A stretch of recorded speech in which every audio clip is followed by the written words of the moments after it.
Bengkalis, kalian mau baik Republik Indonesia, berhentilah terima uang pilkada. Woi, woi, ada yang terima uang pilkada kemarin? Tidak ada. Kalian yang terima uang pilkada sekarang kau kaya enggak? Kau kaya? Enggak, tetap aja miskin. Kalian yang tidak terima uang pilkada kemarin, kalian miskin? Tidak juga. Maka yang pasti kalian yang makan uang pilkada sudah ada darah dagingmu uang haram. Tolong kalian umat Islam, kita di Indonesia mayoritas Islam. Jadi kalau kalian diterima sogo, kalian mau terima uang pilkada, maka orang Islam yang paling rugi di Indonesia. Maka berhentilah kalian terima uang pilkada. Kalau mereka datang tim sukses, datang mau kasih kau duit, bilang saja, mohon maaf, saya miskin, tapi saya mau negara ini baik. Saya mau kabupaten ini baik. Kalau bukan saya yang terima kebaikannya, paling tidak anakku nanti yang baik, karena memilih pemimpin yang bagus agamanya. Allahu Akbar, tapi kau terima duit. Mana ceritanya cilaka? Ya, oi. Siapa lagi yang bisa mati kafir? Kalian pegawai negeri yang jadi pegawai karena kau nyogok. Lebih baik kau jadi pegawai honor seumur hidup daripada kau makan uang sogo. Termasuk anggota DPR yang terpilih karena jangan. Ada begitu di Bengkalis? Ada? Ada? Kau salah, kenapa kau pilih dong?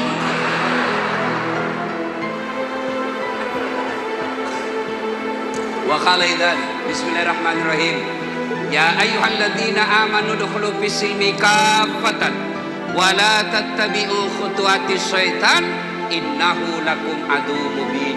Wahai orang-orang yang beriman, Allah memanggil kalian orang-orang yang beriman, kalian yang mengaku beriman kepada Allah.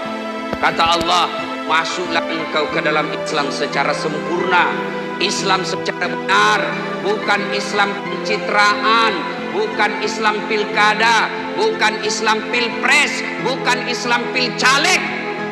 Ini politisi kalau mau dipilih, keluar masuk masjid, biar tidak diundang datang juga. Pakai serban, pakai songkok, pakai gamis, dia gantung fotonya, kepalanya di bawah. Dia bilang siap jungkir balik untuk rakyat. Pret. Begitu terpilih, tidak pernah lihat masjid. Hancur juga ini. Jangan Islam seperti itu, kata Allah. Islamlah secara benar. Dan janganlah engkau ikuti langkah-langkah setan, karena sesungguhnya setan itu musuh yang nyata bagi kalian. Musuh kalian bukan ulama, musuh kalian bukan polisi, musuh kalian bukan tentara, musuh kalian bukan pejabat di depanmu. Musuh kalian adalah setan, di mana setan itu musuh yang nyata bagi kalian, kata Allah. Dan ternyata saya ceramah seperti ini, banyak juga setan berkeliaran di tempat ini. Setannya bukan pocong, setannya berupa handphone. Orang sudah ceramah masuk sibuk. Ibu-ibu yang pegang handphone selama saya ceramah, saya doakan suamimu kawin lagi. Anak muda yang pegang handphone selama saya ceramah, saya doakan kau tidak dapat jodoh. Ibu bapak, saudara-saudara sekalian teristimewa yang kita hormati, Ibu Bupati, Ibu Haja Kasmarni, Esos MNP, beserta Bapak Wakil Bupati, Bapak Haji Bagus Santoso, yang insya Allah dimuliakan dan dirahmati oleh Allah Subhanahu Wa Taala. Ketua DPRD Kabupaten Bengkalis, Pak Ahmad, apa lagi? Ya semualah, kita hormati semua, ya kan? Nah, kurang lebih 1400 tahun yang lalu terjadilah peristiwa yang sangat spektakuler. tidak masuk akal. Dan kejadian itu hanya sekali sepanjang dunia ini. Apa kejadian spektakuler itu? Diperjalankan seorang manusia dari Masjidil Haram di Mekah ke Masjidil Aqsa di Palestina, lanjut lagi ke Baitul Maqdis, dari Baitul Maqdis take off, naik ke langit pertama, sampai langit kedua, ketiga, keempat, kelima, enam, tujuh. Dari langit ketujuh menuju ke Sidratil Muntaha, dari Sidratil Muntaha ke Mustawa, dari Mustawa ke Sabaha, berdialog dengan Sang Maha Pencipta. Setelah itu kembali ke muka bumi. Kenapa peristiwa ini spektakuler? Kenapa peristiwa ini luar biasa? Karena perjalanannya sangat jauh, jauh sekali, waktunya ringkas. Hukum fisika mengajarkan makin jauh jarak kau tempuh, makin lama waktu yang kau tempuh. Tapi perjalanan Isra Mi'raj jauh perjalanannya, waktunya sangat ringkas. Dalam ayat dijelaskan lailam. Apa itu lailam? Sebagian malam saja, tidak cukup satu malam. Namanya satu malam dari maghrib sampai subuh. Tapi lailam sepertiga, seperempat, sebagian malam saja. Makanya ketika selesai Isra Mi'raj, Nabi kumpulkan orang-orang Mekah. Beliau cerita kepada orang Mekah. Apa kata orang-orang kafir Quraisy? Ayuhan nas, wahai penduduk Mekah, inikah Muhammad yang kau percaya sebagai Nabi? Ternyata dia pembohong. Kenapa pembohong? Mana bisa? Tadi malam katanya dari Masjidil Aqsa, sekarang sudah ada di sini. Tidak masuk akal mereka. Kenapa? Waktu itu dari Mekah ke Palestina, kendaraan paling cepat naik kuda. Berapa waktu yang dibutuhkan? 1 bulan perginya, pulangnya 1 bulan, PP 2 bulan. Sementara Nabi tidak cukup 1 malam.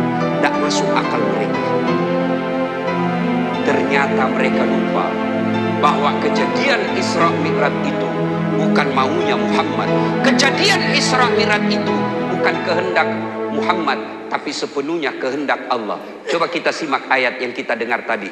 Subhanalladzi asra bi abdihi. Maha suci Allah yang telah memperjalankan hambanya. Apa yang disebut memperjalankan? Berarti Allah yang aktif, Nabi Muhammad terima beres. Saya kasih contoh. Saya diundang Pemda Kabupaten Bengkalis. Karena saya diundang sama Ibu Bupati, maka seluruh perjalanan saya siapa yang tanggung? Hah? Siapa? Siapa? Hah? Siapa? Bupati. Kalau saya mau beli pesawat, tiket, masa kau undang saya ceramah, saya lagi yang tanggung tiket? Fred.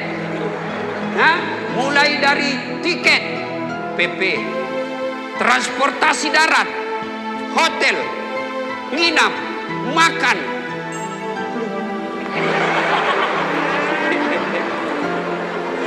Tentu siapa yang tanggung? Yang mengundang. Karena saya undangan. Begitu juga Isra Mi'raj. Karena Allah yang undang, maka semua keperluan perjalanan Allah yang tanggung. Saya kasih contoh sederhana, tidak masuk akal tapi terjadi. Beberapa hari yang lalu, saya diundang salah seorang pengusaha di Batu Licin, Kalimantan Selatan. Khotbah Jumat. Saya dijemput jam 8 pagi. Jam 9 saya tinggalkan Makassar, naik pesawat sampai di Batu Licin sebelum jam 10. Cerita-cerita dengan yang undang, masuk khotbah Jumat jam 12 lewat. Selesai khotbah Jumat tambah kultum sedikit, 1:30 santap siang. Lewat jam 2 balik lagi ke Makassar. Sebelum jam 4 sudah tiba lagi di Makassar. Ternyata tanpa sepengetahuan saya ada semut ikut di kantongku. Ketika ku gantung baju di rumah, keluarlah itu semut yang bersembunyi di kantong. Dan dia berpidato. Saudara-saudara sekalian bangsa semut, baru saja saya pulang dari Kalimantan Selatan, Batu Licin. Dia bilang, semut yang ada di kamar, jam berapa kau beri Mas Bro? Dia bilang, tadi pagi jam 8. Sore ada kau lagi di sini? Dia bilang, iya. Kau lihat saya tuh ada di depanmu. Dia bilang, semut yang ada di kamar tidak masuk di akal. Kau bohong. Mana bisa pagi kau pergi, sore kau ada lagi di sini. Baru kau keluar rumah, diinjak kau mobil truk. Tidak bisa kau sampai bandara. Dia bilang, disebut di kantong. Betul yang kau bilang kalau saya jalan. Ini bukan saya yang jalan. Saya sembunyi di kantongnya Ustadz Das'ad. Ustadz Das'ad pakai bajunya. Dari rumah ke bandara naik mobil. Dari bandara kemudian naik pesawat ke Kalimantan Selatan. Pulang pun begitu. Betul saya tidak pernah tinggalkan kantongnya. Tapi betul juga saya datang ke Kalimantan Selatan. Masuk akal? Masuk akal? Masuk akal. Kalau ini semut mau jalan, tidak mungkin. Tapi siapa yang jalan? Das'ad Latif, semut numpang di kantong. Begitu mestinya kita memaknai kejadian Isra dan Mi'raj. 1. 2. Kenapa Nabi diisrakan? Kenapa Nabi diperjalankan? Dalam sejarah Islam ada 2 tahun yang aneh namanya. 1 tahun gajah, lahirnya Nabi. 2 tahun duka cita, Isra'nya Nabi. Dulu waktu saya kecil, ibu saya bercerita tentang tahun gajah dengan lagunya. Pada zaman dahulu kala, pada zaman jahiliyah, lahirlah seorang Rasul yang terakhir dan mulia. Saya tanya, siapa namanya Nabi terakhir, Mak? Nabi Muhammad namanya. Ibunya siapa? Siti Aminah ibunya. Bapaknya siapa, Mak? Abdullah nama ayahnya. Di mana tinggal? Makassar atau Riau? Madinah tempat tinggalnya. Terus kenapa lagi, Mak? Setelah dewasa diangkat menjadi Rasul. Siapa yang angkat? Pak Bupati atau Ketua DPR? Oleh Allah yang kuasa. Allah itu siapa, Mak? Pencipta alam semesta. Itu cerita Maulid. Tapi kalau Isra Mi'raj lain lagi lagunya. 27 Rajab Nabi Muhammad diisrakan dari Masjidil Haram ke Masjidil Aqsa. Itu ibu-ibu dulu tidak ada majelis taklimnya, tidak pernah ikut kultum, tapi lagunya mendidik anaknya.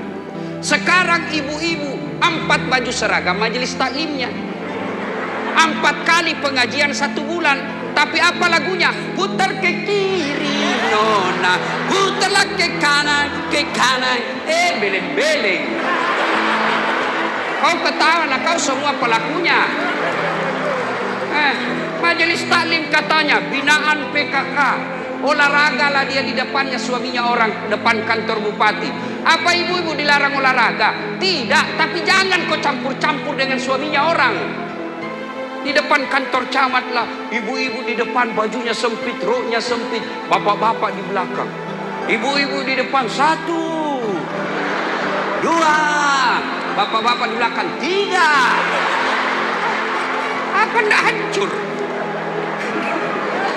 Salatullah salamullah ala toha rasulillah. Salatullah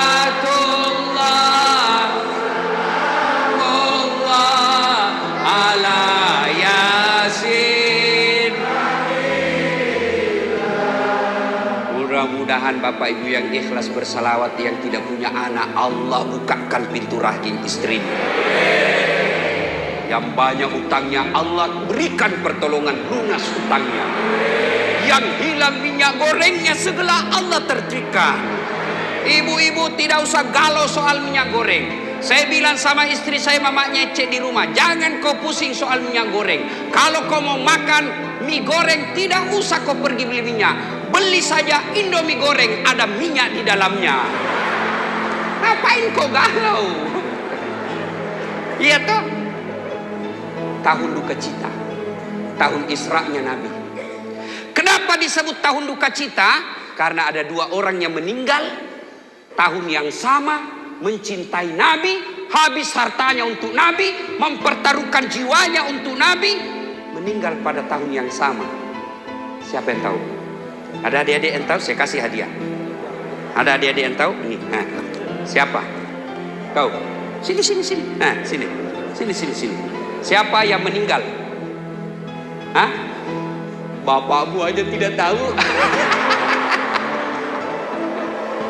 Ayo, siapa? Saya kasih hadiah. Anak-anak, budak-budak. Siapa? Siapa yang tahu? Ayo, kamu. Siapa namanya pemeran utamanya Power Rangers? Ayo, siapa? Jangan orang tua. Ayo. Siapa? Hai, bajai. Kamu ulang. Sini. Jangan malu-malu deh. Pemimpin itu tidak usah malu. Sini kau, sini. Sinilah kau. Ayo Mas. Dadah. Siapa? Kau sinilah kau. Sini. Wow, ini pasti orang Bugis. Orang Bugis kau? Orang Bugis toh? Betul, bapaknya orang Bugis. Siapa namanya bapaknya Ibu Bupati?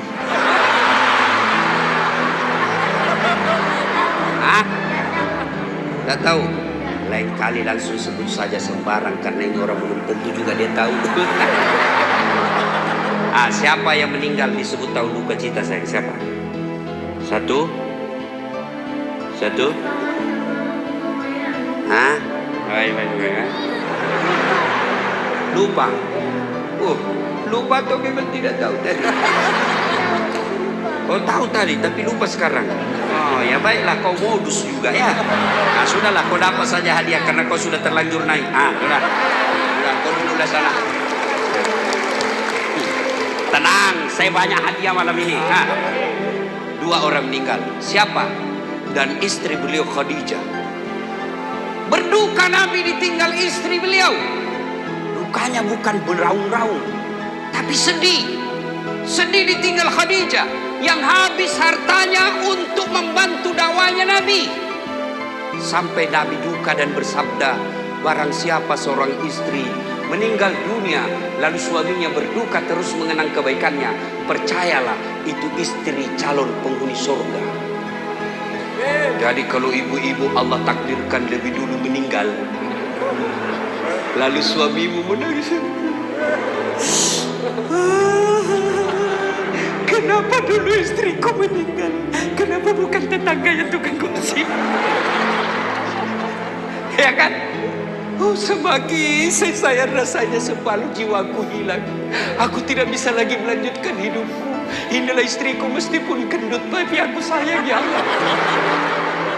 Tutur katanya sopan, selalu senyum, tidak pernah kasar di depan saya. Anakku berhasil gara-gara didikannya. Ibu yakin penghuni surga itu istri. Ridanya istri dari ridanya suaminya. Kalau suami rida ketika itu terjadi, ibu dirindukan surga. Tapi kalau sebaliknya, begitu ibu meninggal, suaminya masuk kamar, dia tutup sambil teriak, "Merdeka!" Calon penghuni neraka itu. Nah, ketika ada begitu di sini, katanya orang Melayu itu takut sama istrinya. Kami orang Bugis tidak takut sama istri, cuma istri yang tidak takut sama kami.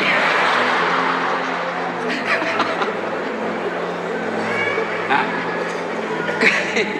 ketika Nabi berduka, Allah hubungi Jibril.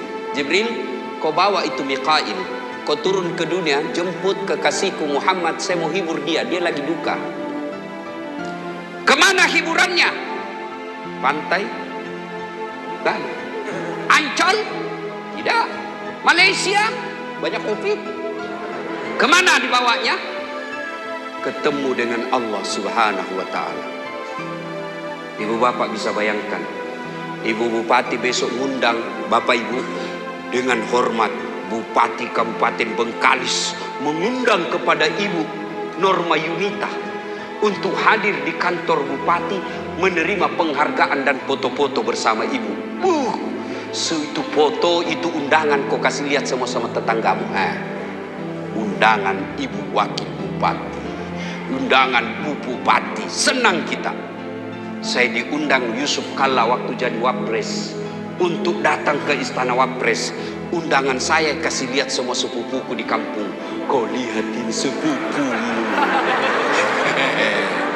Padahal wakil presiden ada pensiunnya. Ini Allah yang undang. Datanglah malaikat Jibril menjemput Nabi. Mulailah Nabi diperjalankan dari Masjidil Haram ke Masjidil Aqsa. Mahasiswaku di Unhas bertanya, Ustadz, kenapa sih mesti ke Masjidil Aqsa? Tujuan Nabi kan Nabi mau naik ke langit. Kenapa mesti lagi ke Masjidil Aqsa? Kan bisa dari Mekah langsung ke Masjidil Aqsa, bisa dari Mekah langsung naik ke langit. Kenapa mesti mutar-mutar dulu? Seperti pejabat-pejabat Indonesia suka boros anggaran. Ada SPJ, tidak ada perjalanan. Ini kalau ada pejabat begitu di Bengkalis, tenang aja men. Nanti dia mati disuruh jalan-jalan di neraka. Kau jalanlah kau di situ.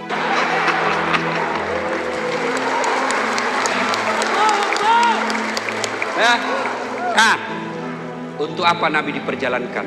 Allah jawab, linuriyahu min ayatina. Allah ingin memperlihatkan tanda-tanda kebesarannya. Apa tanda-tanda kebesaran yang Allah perlihatkan? Satu, ada orang menanam biji. Begitu dia tanam langsung tumbuh, langsung berbuah. Hebatnya buahnya langsung bisa dipetik. Hebatnya lagi petik buahnya muncul buah baru. Petik lagi muncul buah baru. Tanam langsung panen. Ada kebun sawit begitu di sini? Tanam langsung panen? Ada? Di kampung saya tanam gagal panen. Masya Allah. Sepanjang jalan saya Pak Ibu Bupati, dari bandara sampai ke sini banyak betul kelapa sawit di Sumatera ini. Tapi kenapa hilang minyak ya? Nah, Bapak saudara-saudara sekalian, tanam langsung panen. Kan ajaib, heran Nabi. Ya Jibril, siapa itu Jibril? Jibril menjawab, itulah umatmu. Umatmu yang ada di Bengkalis, yang bangun masjid, yang bangun panti asuhan, yang bantu anak yatim, yang memberikan sekolah anak-anak yatim. Mereka itulah yang rajin bersedekah. Subhanallah, Ibu Bupati tadi katakan ada bantuan bagi mereka penghafal Quran disekolahkan sampai kalau mau keluar negeri. Bangun masjid, Allah sudah sediakan lahan itu. Silahkan kau tanam dan tanamnya langsung tumbuh. Siapa mereka? Mereka yang dermawan, mereka yang rajin sedekah. Bapak Ibu mau lihat orang Indonesia dermawannya? Mau lihat dermawannya Indonesia? Tunggu pilkada. Wah, langsung mama.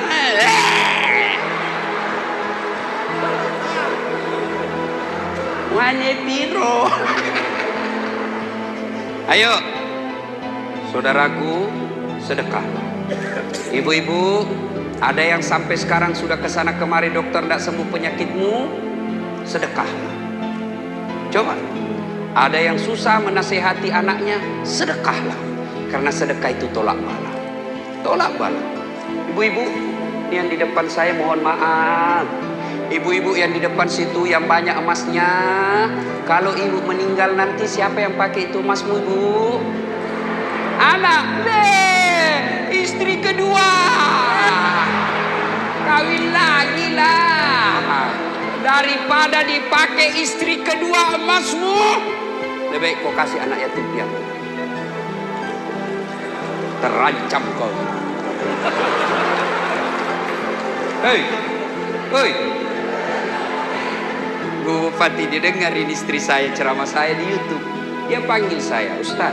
Jadi Ustaz nanti kalau saya meninggal, Ustaz mau kawin lagi. Saya bilang, kau duduklah di sini sayangku. Kau dengarlah baik-baik. Jangankan kau meninggal, kau masih hidup saja, saya selalu berpikir kawin lagi.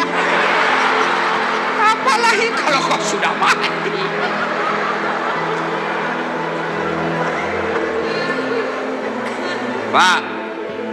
Pak, yang banyak kebun sawitnya, yang banyak hartanya, dan usiamu sudah usia sakaratil maut. Mana ini? Mana ini usia sakaratil maut ini? Ah, ini bapak lah ini satu. Mana lagi? Ah, ini nih bapaknya. Pak, saudaraku, sedekahlah. Oi. Ada pegawai tidak disenang sama ibu bupati, masih ada jalan keluarnya. Apa? Kau tunggu ibu bupati selesai 5 tahun, kau merdeka lagi. Ada orang Bengkalis merantau ke Aceh. Ternyata di Aceh cari nafkah tidak menyenangkan buat dia. Ada pilihan, apa? Kau balik lagi ke kampung. Ada orang Jawa datang ke Sumatera cari nafkah. Sampai di sini ternyata tidak nyaman buatnya. Dia boleh lagi kembali ke Jawa. Mangan ora mangan, yang penting ngumpul. Piye sampean? Api-api? Nggih. Tapi demi Allah, ketika kau masuk kubur, senang tidak senang, kau tinggal di situ. Tidak boleh kau lagi keluar. Kau keluar lari satu orang Kabupaten Bengkalis. Tinggallah yang bisa menolongmu ketika kau sudah di kubur. Satu di antaranya sedekahul jariyah, bersedekah, sedekah. Dua, apalagi dilihat Nabi. Nabi melihat ada orang digunting-gunting lidahnya, ditarik, digunting lagi, diperbaiki, digunting lagi. Ya enak kalau gunting sekali langsung mati. Ini dihidupi lagi, digunting lagi, ditarik lagi, digunting lagi, disempurnakan, digunting lagi. Lalu Nabi bertanya, ya Jibril, siapa pula itu Jibril? Siapa? Dia cakar-cakar mukanya, dia makan bangkai orang mati di depannya, dia gunting lidahnya. Siapa dia Jibril? Jibril menjawab, itu umatmu yang suka menceritakan aib dan kekurangan sesamanya muslim. Itu yang banyak. Ibu-ibu pelaku gosip. Ustadz aja digosip. Saya tadi lewat ada juga ibu-ibu yang gosip saya. Apa dia bilang? Itu juga bajunya waktu di YouTube.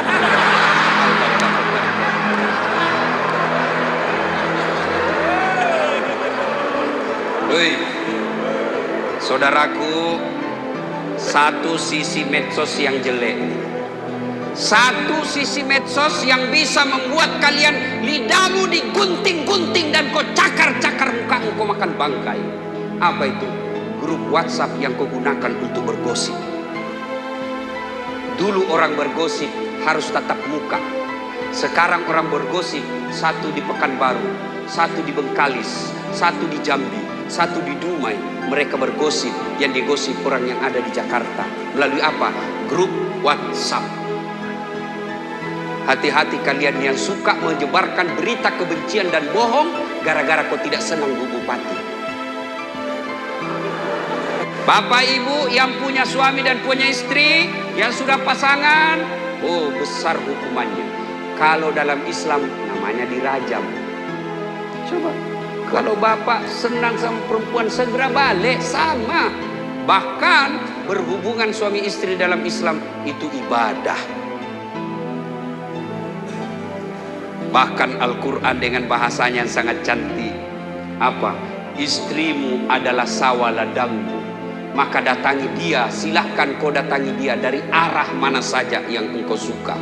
Namanya sawah ladang, bapak punya sawah, hak garap ada sama bapak. Mau dicangkul dari depan, silahkan. Mau cangkul dari samping, silahkan. Mau cangkul sambil mundur, boleh. Yang penting jangan kau cangkul sawahnya orang. Coba bahasa Quran, baik betul. Kau peluk dia baru kau sambut lagi. Bila kamu di sisiku, hati rasa syahdu. Tenang perasaannya. Marah-marah suami, kita peluk lagi dari belakang sambil menyanyi. Insaplah wahai manusia. Enak tuh. Jangan juga mentang-mentang suamimu sudah muka sakaratil maut, sudah pensiun, kau suruhlah tidur di paha baru kau menyanyi. Bila Israel datang menjemput, salatullah salamullah ala ta. Ya Nabi salam alaik, ya Rasul salam alaik, ya Habib salam alaik, salawatullah alaik, salamullah ala yasin. Apalagi dilihat Nabi. Ada lagi Nabi melihat, bukan melihat, mencium bau harum. Nabi kagum, baru saya cium harum seperti ini. Rasanya seumur hidup saya di dunia belum pernah aku mencium bau harum seperti ini. Nabi takjub dan bertanya, ya Jibril, siapa gerangan itu? Arwah para nabi? Bukan. Arwah para rasul? Bukan. Siapa dia? Ya Jibril. Jibril menjawab, itulah rohnya Masyita. Adik-adik tahu Masyita? Adik-adik tahu Masyita? Tukang sisirnya Fir'aun. Begitu anaknya Fir'aun lagi disisir, sisir rambutnya, jatuh sisirnya. Bayangkan itu Fir'aun begitu pongahnya. Sisir aja untuk sisir anaknya ada khusus. Ada khusus yang menyediakan handuknya kalau mau mandi. Ada yang khusus untuk merapikan rambutnya. Anaknya ada tukang sisirnya, namanya Masyita. Dia sisir Masyita. Tiba-tiba tukang sisirnya Masyita. Dia sisir anaknya Fir'aun, jatuh sisirnya. Begitu jatuh sisirnya, Masyita berkata, la ilaha illallah. Tiada Tuhan selain Allah. Didengar sama anaknya Fir'aun. Masyita, apa maksudmu? La ilaha illallah. Tiada Tuhan selain Allah. Apa maksudmu? Bapakku kau anggap apa? Ya, la ilaha illallah. Tiada Tuhan selain Allah. Bapakmu, raja, Tuhan, Allah. Bahaya kau Masyita. Kulapor kau. Silakan. Kau kira saya takut? Nah, kulapor sama Bu Bupati. Di kantor bupati kan juga banyak begini, suka cari-cari muka.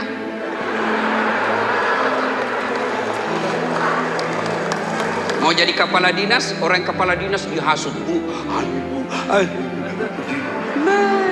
Ada begitu, ada penjilat seperti itu Pak Ibu Bupati, nanti mukanya seperti ular. Itu penjilat. Ada dia Pak. Santai men, Ibu Bupati 5 tahun, sukses 10 tahun, tidak terpilih, wabillahi taufiq wal hidayah, selesai. Jangan kau gantungkan harapan cita-citamu sama manusia, siap-siap kau kecewa. Bupati baik, tim suksesnya menghasut. Anu bu, dia hasut sama wakilnya. Masa itu tim suksesnya Pak Bupati sudah dapat, kita belum. Dan biasa itu kontraktor yang begitu.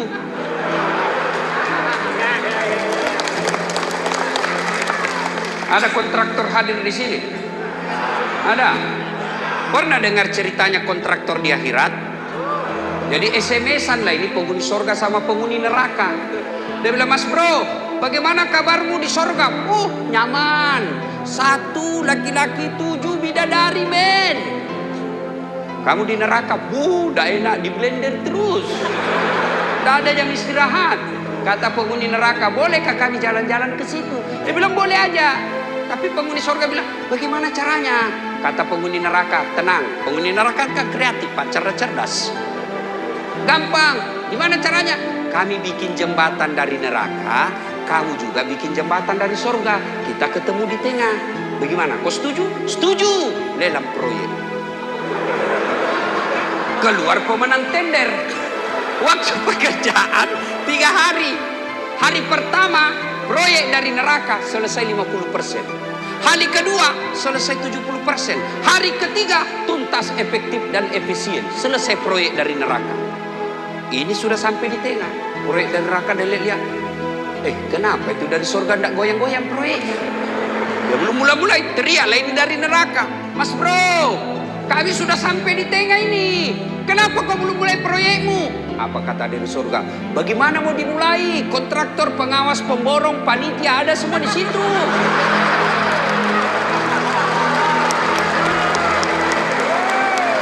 Oh, senyum-senyum anggota DPR. Dia bilang, alhamdulillah kami tidak terlibat. Bapak-bapak pernah juga dengar ceritanya anggota DPR di akhirat?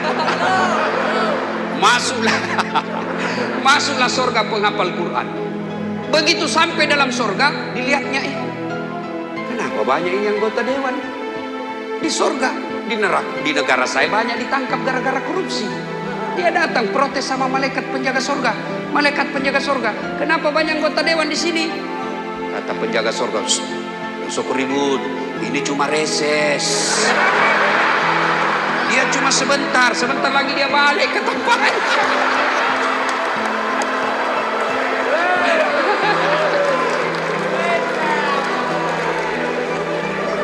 Nah, apa kejadiannya Mas Sita? Dilapor sama Fir'aun. Sidang dengan tersangka Mas Sita. Saudara Mas Sita, menurut pengakuan anak saya, kamu meyakini ada Tuhan selain aku, Fir'aun, ya? Berani betul kau? Ya memang saya dari dulu berani. Kau hukum kau? Silakan. Oh, pikir saya takut? Enggak. Mas Sita, kalau kau tidak mau ubah itu pikiranmu, pendapatmu, keyakinanmu, saya bakar, saya rebus kamu. Silakan. Baik, sebelum engkau, anakmu dulu. Ambil anaknya. Direbus hidup-hidup, Pak. Bayangkan itu bagaimana besarnya itu wali. Direbus. Begitu masuk anaknya. Apa kata Fir'aun? Mas Sita, ibu macam apa kau? Masa kau tidak sayang sama anakmu? Kau biarkan anakmu direbus hidup-hidup. Apa kata Mas Sita? Firaun. Jangan kau ajari saya soal cinta kepada anak. Tidak mungkin aku tidak cinta kepada anakku. Dia dalam rahimku 9 bulan. Kulahirkan antara hidup dan mati. Kubesarkan dia. Tidak mungkin aku tidak cinta kepada anakku, Firaun. Tapi ingat, cintaku kepada anakku tidak boleh mengalahkan cintaku kepada Allah. Fir'aun belum juga menyerah. Mas Sita, bukan cuma anakmu, suaminya seret masuk. Apa kata Mas Sita? Sayangku, kau tahu aku sangat mencintaimu, tapi cintaku kepadamu tidak boleh mengalahkan cintaku kepada Allah. Goodbye my darling. Masuk direbus. Terakhir kata Fir'aun, Mas Sita, kalau kau tidak mengubah itu, kamu satpol. Kalau ada satpol, seret. Bukan satpol PP. Ada lebih hebat dari satpol, satpam. Dia bilang sama saya, satpam, Ustadz, selama baju kami ini seperti polisi, terangkap derajat kami, Ustadz. Kami alhamdulillah dikira polisi, Pak Ustadz. Saya bilang, iya, kau rugikan polisi dikira satpam. Seret dia. Kata Mas Sita, tidak usah kau seret saya yang turun. Anaknya, suaminya, Mas Sita sendiri rela direbus hidup-hidup oleh Fir'aun demi mempertahankan la ilaha illallah. Maka aneh kalau ada orang yang terusik dan merasa tidak tenang, merasa terganggu ketika ada kalimat tauhid dikumandangkan. Jangan lagi kau salah paham. Ini memang ini suka, ini gaduh ini. Saya tanya kalian, tolong, saya serius, tolong jawab, angkat tangan. Ada yang merasa tidak enak dengan pernyataan tersebut? Angkat tangan. Yang merasa azan itu tidak selayaknya diperlakukan seperti itu. Ada? Coba angkat tangan. Ayo, berapa orang yang ada di sini tangan? Merasa tidak enak? Oke? Luar biasa kalian cinta kepada azan. Tapi saya malu ketika kau tidak datang menjawab panggilan azan. Mau malu ini. Azan kau tidak datang, mana yang lebih hebat? Kalian merasa terhina ketika kalimat azan dilecehkan. Tapi azan 2 kali 5 kali sehari semalam kau tidak datang di masjid. Itu lebih hebat kamu daripada kau marah-marah, lebih kau datang ke masjid. Makin dilarang azan kau saja. Tidak ada urusan. Ini kita bangsa Indonesia kan suka sekali gaduh. Ada cerita, wallahu alam benar atau tidak. Ustadz azan jam 10 pagi. Hayya 'alas shalah. Heboh satu komplek. Azan apa ini? Duhur bukan? Subuh bukan? Datang berbondong-bondong satu komplek. Dipimpin ketua kompleknya. Apa ketua komplek? Begitu mau dilarang Pak imamnya, Pak Ustadz azan, dia kunci pintu rupanya ini Pak Ustadz. Akhirnya selesai azannya. La ilaha illallah. Banyak orang di luar. Pak Ustadz, ini Pak Ketua, kenapa? Kau gila ya? Kenapa Pak? Azan apa ini? Kau bikin gaduh satu komplek. Duhur bukan, subuh bukan, azan bukan. Kau gila ya? Andai kau suka bukan penceramah, saya lapor kau di polisi, kegaduhan. Kenapa memang? Azan apa kau ini? Begini Pak, saya datang azan subuh, Bapak tidak datang. Saya azan duhur, Bapak juga tidak datang. Saya azan maghrib, Bapak pun tidak muncul. Begitu saya azan jam 10, Bapak datang semua. Siapa yang gila ini? Inilah publik kita kadang-kala begini Pak ya. Nah ibu bapak saudara-saudara sekalian, insya Allah kita tidak akan menyembah selain Allah. Insya Allah kita tidak akan berlaku syirik menyembah patung. Tapi yang saya curiga, kita menyembah kekuasaan, kita menyembah jabatan, kita menyembah harta, kita menyembah popularitas. Sesungguhnya itu bagian daripada kesyirikan. Ibu bapak saudara-saudara sekalian, banyak yang dilihat oleh Nabi, tapi waktu yang terbatas. Akhirnya sampailah Nabi di Baitul Maqdis. Dari Baitul Maqdis Nabi naik ke langit pertama, 1, 2, 3 sampai 7, Sidratil Muntaha. Sidratil Muntaha menuju ke Mustawa Sabah, berdialog dengan Allah. Lalu kedengaran sambutan dari Allah, Assalamu alayka ayyuhan nabiyyu wa rahmatullahi wa barakatuh. Nabi menjawabnya, Assalamu alayna wa ala ibadillahi salihin. Terjadi dialog. Itulah tahiyat. Maka bapak ibu ketika sholat, tolong ketika baca tahiyat jangan terburu-buru. Kenapa? Karena kalian berdialog dengan Sang yang Maha Pencipta. Ada orang tahiyatnya cepat sekali. Tahiyat berkat, assalamualaikum, assalamualaikum. Bahkan dikasih goyang-goyang tangannya pak. Saya tanya, kenapa kau cepat-cepat sekali? Tidak sampai 5 menit kau sholat. Kan sudah kuhafal Ustaz. Saya sudah lebih 10 tahun sholat. Dengar. Kalau soal hafal, cukup kau bilang Allahu Akbar. Bacaannya sama kemarin. Assalamualaikum warahmatullahi. Ya. Salatu salamullah ala toha salatullah ala yasin. Nabi mengajukan proposal, ya Allah, umatku ini kan kecil-kecil, pendek-pendek umurnya, seperti das atlatif, kecil toh. Tadi saya ketemu sama Pak Bagas Radli, kecil aja orangnya, pelan-pelan juga bos. Saya memang tidak gagah, saya akui saya tidak gagah, tapi saya penuh pesona. Mana buktinya? Kau mau foto semua sama saya toh? Coba latih ibu-ibu nanti itu. Begitu selesai, selfie Ustaz, ulang Ustaz. Biar kau ulang 7 kali, nah mukamu yang kabur. Nah, ya Allah, umatku pendek-pendek umurnya, kecil-kecil. Kasihlah hadiah buat umat saya. Kata Nabi, baik Muhammad, saya kasih kau hadiah yang tidak pernah dilaksanakan oleh umat sebelummu, yaitu sholat 5 waktu. Terima sholat.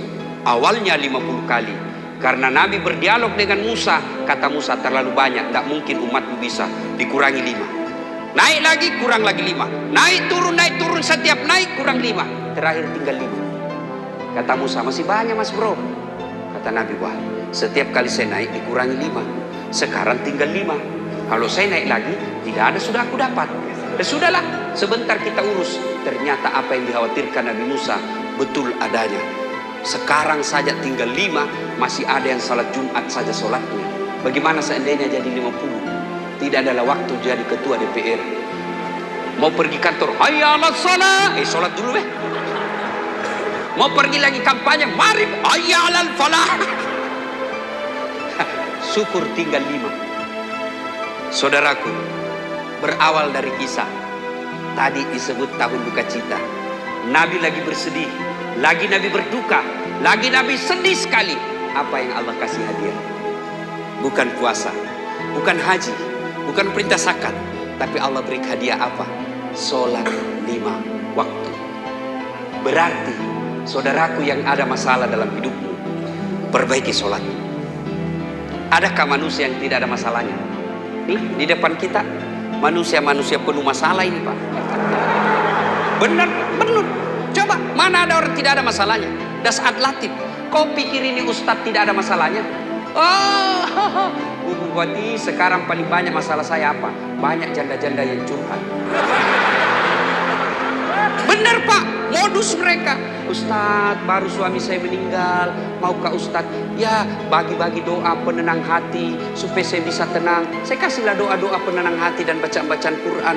Lama-lama dia bilang, Ustadz, maukah Ustadz menjadi imam dalam hidupku? Selalu mohon maaf Ibu, saya bukan imam, saya penceramah. Karena ada begitu. Banyak, nih, muka-muka penuh masalah semua ini. Ada yang takut sama istrinya, ada istrinya yang kurang ngajar, ada juga suaminya yang selingkuh, ada anaknya narkoba, ada utangnya kiri kanan, ada yang utang online-nya banyak. Penuh masalah. Ketika ada masalah, Allah minta dua. Ista'inu bis-sabri was-salah. Adik-adik remaja, kalian susah dapat kerja, perbaiki sholat. Kecil buat Allah, kasih kamu pekerjaan kecil. Adik-adik dengar tadi gelarnya Pak Ustadz, banyak sekali toh. Cari-cari Ustadz di Indonesia yang banyak gelarnya seperti dasar latih. Coba. Banyak dokter, tapi cuma satu dokternya. Saya 2 bos. Dengan disiplin berbeda ilmunya. Satu syariah hukum Islam, satu komunikasi politik. Berbeda lagi negara tempatnya saya ambil. Bersamaan waktunya. Tidak masuk di akal bagi manusia. Tapi kalau Allah bilang tidak ada, tidak masuk akal. Bagaimana saya bisa haji? Jangan kau pikir bagaimana caramu haji. Kau dekati saja Allah. Cara dekati Allah, kau perbaiki sholatmu. Ibu-ibu, ada yang suaminya nakal. Tidak usah kau curhat sama tetanggamu. Belum tentu dia kasih kau solusi. Gimana caranya? Kau minta pertolongan Allah dalam sholat hajat. Berdoa. Tidak ku tahu berdoa Ustaz. Tidak harus bahasa Arab. Daripada ibu bahasa Arab tidak ngerti artinya, kau boleh pakai bahasa hatimu. Bahasa Arab dia bilang malaikat apa maksudnya ini ibu? Dia meminta suami setia, nah doa dia baca doa minta hujan. Boleh Pak, boleh bahasa Melayu, bahasa Indonesia, bahasa Bugis, silahkan. Bahkan boleh pakai bahasa isyarat. Boleh bahasa isyarat.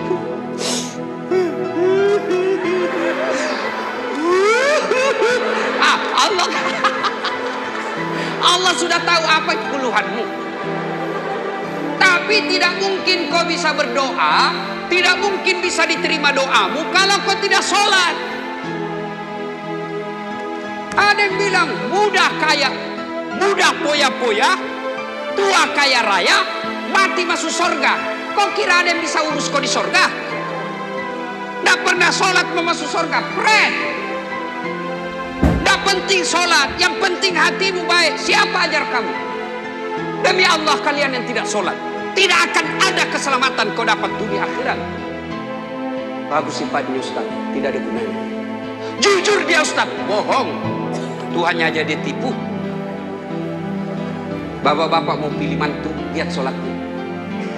Biar dia tidak jelas pekerjaannya. Kalau sholatnya baik, insya Allah dia tidak hina itu anaknya. Tapi kalau tidak sholat, jangan percaya. Apa alasanmu tidak mau sholat? Kau bilang, Ustaz, lagi sakit Ustaz. Ya kau sholat sakit lah. Lagi sariawan, ya sholat sariawan.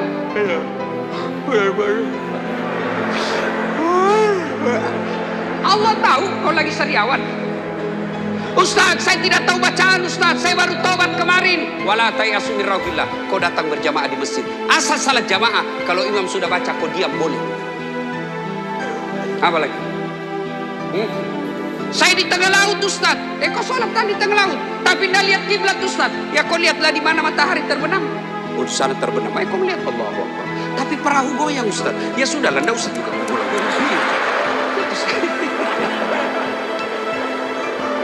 Sholat saudaraku, sholat. Seburuk apapun dosa kalian, sebaksiat apapun kau kerjakan, jangan tinggalkan sholat.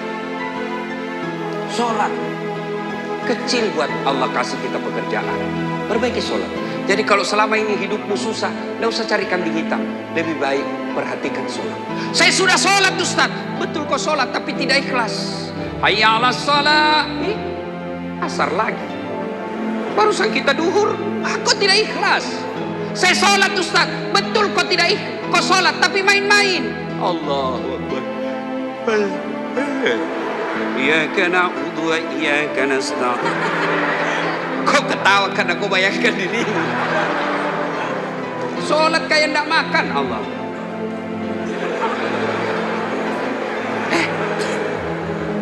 Ada juga yang terlalu semangat Pak. Allahu Akbar.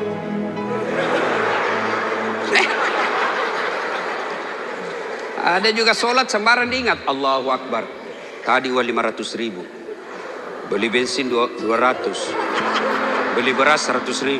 Mana ini 300. Maksudnya Allah. Mana simpan. Kau begini. Kau semua lah itu.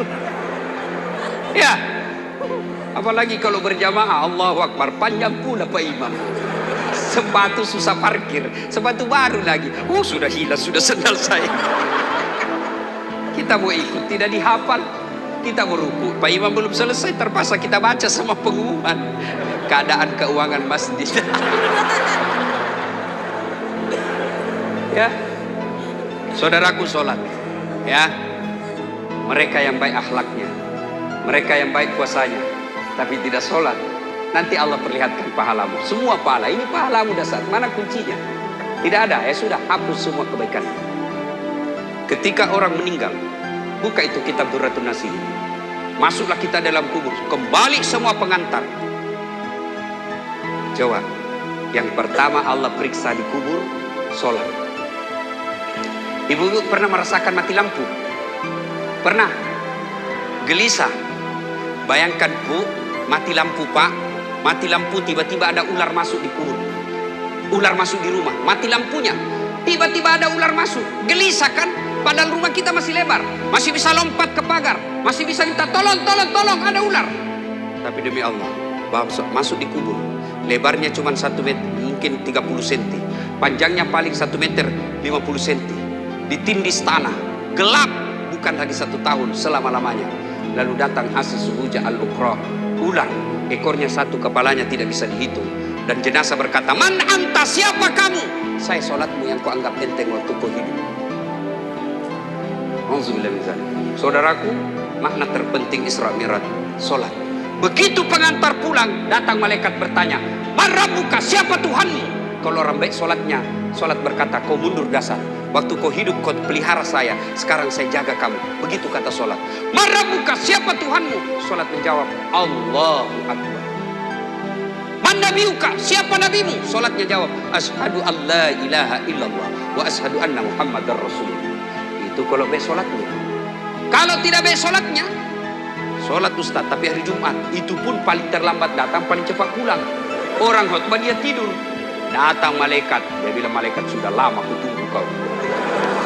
Kapan banyak cerita. Begitu ditanya, mana muka siapa Tuhanmu? Kaget, teman, tunggu dulu, orang baru datang.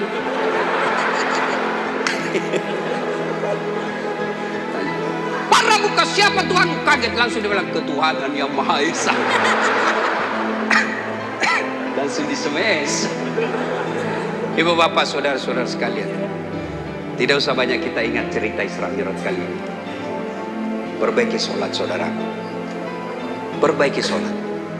Biarkan kalian tidak jelas pekerjaan, tapi baik sholat.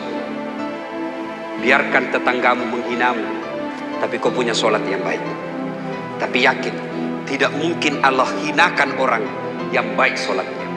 Tidak mungkin Allah sengsarakan hidupnya orang yang baik sholatnya. Yang jadi masalah, sholat kita anggap enteng. Kita cari dunia, tapi kita jauh yang punya dunia. Siapa yang punya dunia? Allah.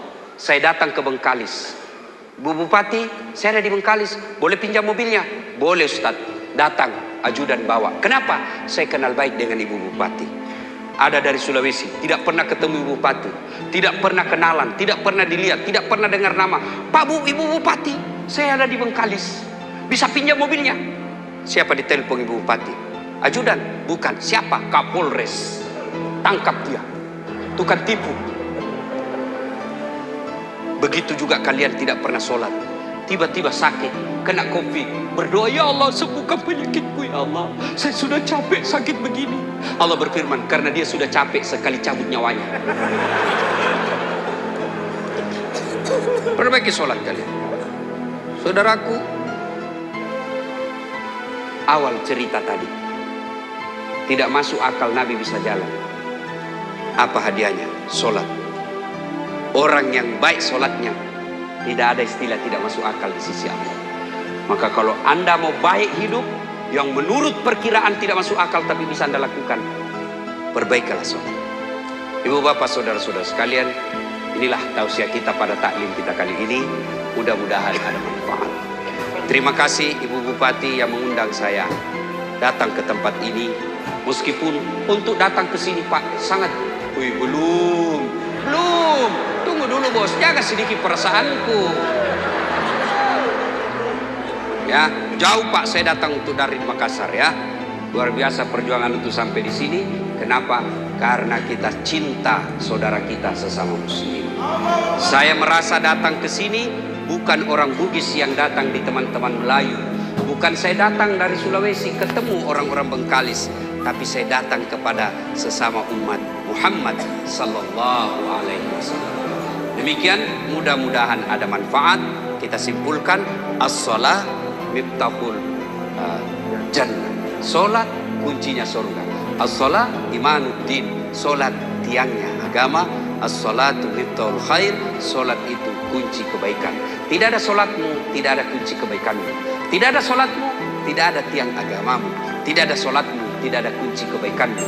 Maka kita hadir di tempat ini agar kita punya kunci kebaikan, kunci surga, tiang agama kita bawa pulang. Demikian, lebih dan kurangnya mohon dimaafkan. Fastabiqul khairat. Assalamualaikum warahmatullahi wabarakatuh.